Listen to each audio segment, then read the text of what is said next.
Have you ever seen a garden of the dead?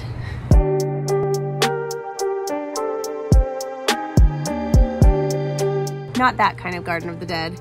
I'm talking, of course, about a succulent garden of the dead.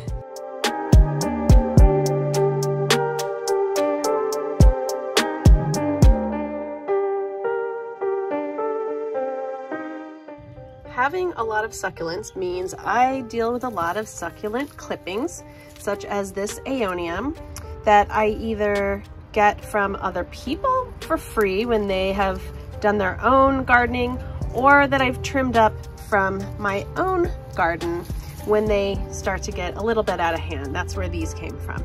And one thing I've found when you're dealing with succulent clippings like this, a lot of times you end up with succulent stems that are much longer than this, too long to deal with when you want to re-propagate them.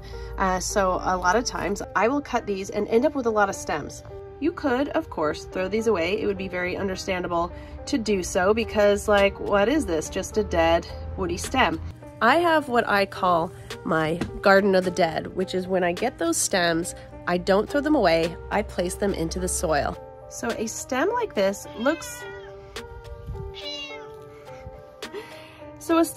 looks pretty much like it's dead, like there's nothing there. But if you look closely, you might see, look at that. There is actually a root coming out of here. So if you have the time and the inclination, I'll show you what to do if you want to turn this into actually not one, but many plants. So I simply, knowing which side is the top and which side is the bottom, I simply place these so-called dead sticks into some nice loose cactus soil, making sure this one's pretty rough. I might get that one a little bit deeper because I do think the roots will come out of here. Just place that in here. You know, I'm doing this pretty quickly for video's sake. You know, we just get these in here. These are aeoniums. So there's an example. And what will end up happening to these, I will show you exactly what usually happens once they start to take root. So I have a couple of examples. So here's some other aeoniums. They look like full-blown plants, right? But if you actually take a closer look, you'll see this started as one of those woody cut stems. Another example in here, this plant, those are from woody stems. Now you could take this whole thing out and replant it, or you could, as you can see, there's kind of aerial roots coming out. You could chop this, just this kind of rosette off and make its own plant. And it's not just aeoniums. This works with a lot of types of succulents. These are fredives. A lot of fredives. I mean, look how dead this stick looked, and look how many little babies have come out of it. Almost everything in this has come from these cut. I mean, this one was looking really dead. There's a little baby in there. So if you have the space, you know, they're not pretty. You know, if you somewhere in your yard where you can put these off to the side, they do a really good job of not making one, but multiple plants. And the same works for if you want to, say, for example, if you have a plant and you want to trim it shorter, like this is very tall.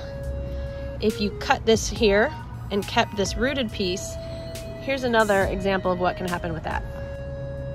This is the stem of a plant where I cut the rosette off. It was just getting too leggy, and I kept the rooted stem over here in my propagation station, and it has grown multiple babies. There were a lot more than just this because I've actually taken many of these off and replanted them. So a good example, again, this is a Echeveria lilac frost. I had it in my front yard. It wasn't looking great. Someone pinched the middle a bit. I chopped it off because it was getting too leggy, but I kept the stem here. I've just kept the stem. I put the cut part, I put put cinnamon on the top. Cinnamon is antimicrobial, so it'll prevent any rot from getting in there. And in theory, this should start to throw out little babies, all going according to plan. So I have many examples of these. Let's just take a little wander to my propagation station. I throw a lot of these, like sometimes it works, sometimes it doesn't. These are all just little sticks, but you can see lots of little pups start to grow out of them. And if you have the space for something like this, again, like I said, this is not my showcase garden. This is my propagation station. So I have the space to put these things, keep them out of the way, and let them start growing. Here's another great one. You can see, again, this is another aeonium stick. Started growing little pups out of it. This is a type of a sedum, I believe. It grew a long stick, cut it, planted it in here. It's getting lots and lots of babies. Here's another one. This was where I was growing some tomatoes and I just threw a bunch of sticks into, and now it's pretty much, tomatoes are, those are volunteers from last year, but here are all these aeoniums that have just kind of come back to life when I just stick them in here. I put these flower pots in sort of bright indirect light. This is another great example.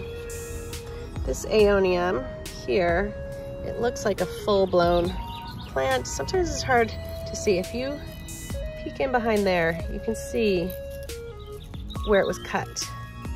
And it has thrown off all these babies. I love looking at these examples. It certainly does take some time. I'm not gonna lie, you know, it's not overnight. Some of these you think it's not really worth it. I think this has been, this stick has been in here for almost a year. It is finally growing a new little baby. The Fred Ives as well. I mean, they look pretty rough, but it is a really fun way to multiply your plant collection. So certainly not as spooky as the name suggests, but having a garden of the dead is a great way to make some free plants where you had none before. Thanks for watching, and get in touch if you have any questions, and don't forget to check out my other channels on TikTok and Instagram.